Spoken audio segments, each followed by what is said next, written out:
Gonna do a gun review today. I don't really have a new gun to review, but I think we're gonna review a classic gun because I haven't really gotten anything brand new in. But I have one that I've been enjoying shooting a lot lately, so we're gonna take a look at it.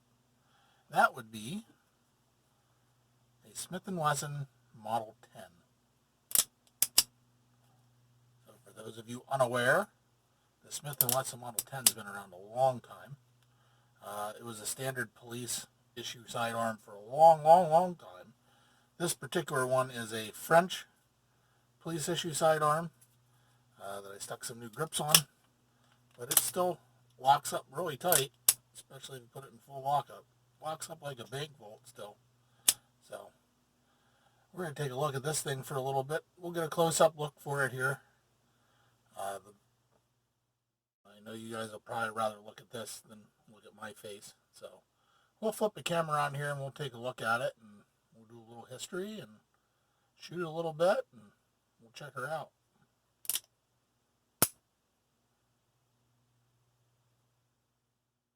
All right. So for those of you that don't know, the Model 10 has been around in one shape or form for about 120 years. It's been around a long time. Actually, it started in... I consider the first one, it started in 1899 as the 38 hand ejector, which was ordered by the U.S. government. They needed some 38 caliber revolvers. And that model kind of led into what would become the military and police right at about 1902 when they started calling it that. It was essentially the same revolver, a little bit skinnier barrel, same frame, same K frame and everything. Lock work was a little different. They changed it back in 1915. They changed all the lock work around for a fourth time. That became military and police that would be pretty much the same all the way up into the 50s.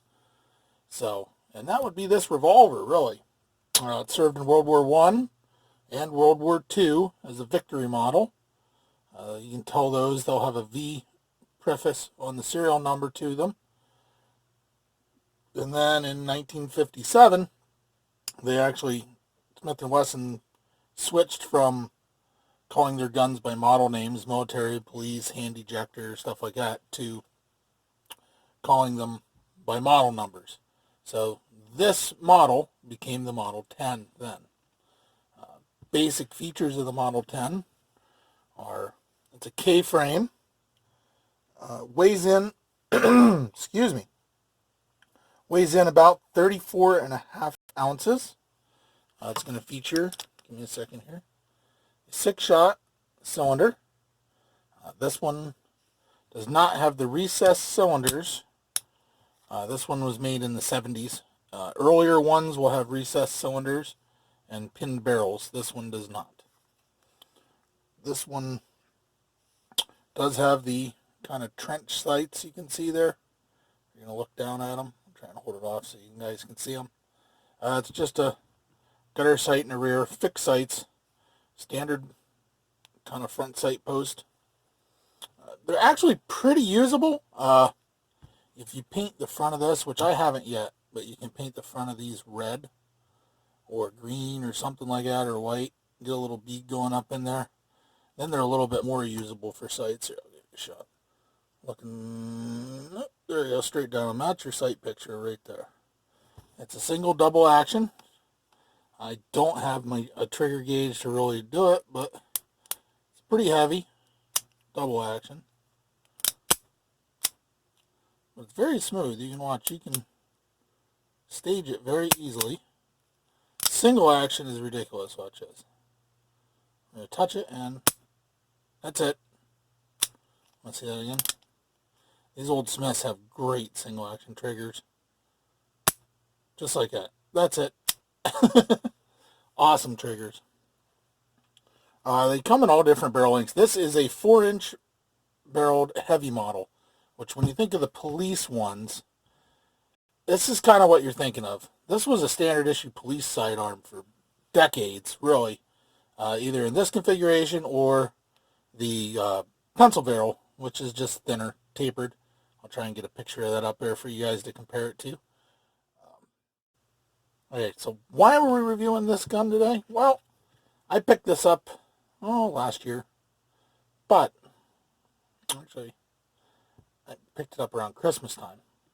But I always loved these. I had one of these years ago. I sold it, and it was one of the very few guns I really regretted selling. And it was a police trade. It was in a little bit better shape than this, and had the wood grips instead of these Packmeyers. These came with some weird rubber grips that the French police had on them. I switched them over. I like these Packmeyer grips. They fit my hand really well usually. And they make the gun a little bit easier to point, how you want to say it. I don't know. They just fit me well. So I always like the Packmeyers. They're pretty nice. It's got tons of finish wear, like I said. The one I had before did not have this much finish wear, but it is what it is. I'm going to leave it like this. I had thought about getting it refinished, but I think it really kind of, I like it. I like it a lot, actually. So, let's take this out. I shot some range footage with it. I've been shooting it quite a bit, so we'll take her out to the range and let you guys see me run some rounds through her, see how she functions, and I'll come back and give you the last of my thoughts on it.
Right.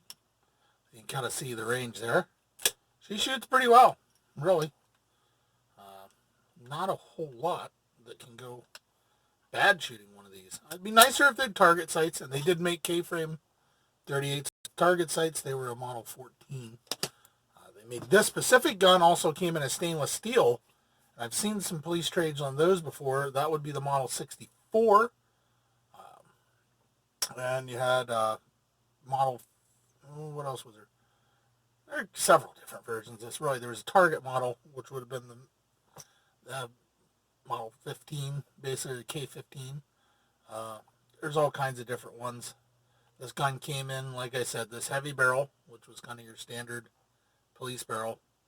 It also came in a tapered barrel and a 4-inch, and they had 2, 3, 4, 5, and 6-inch versions over the years.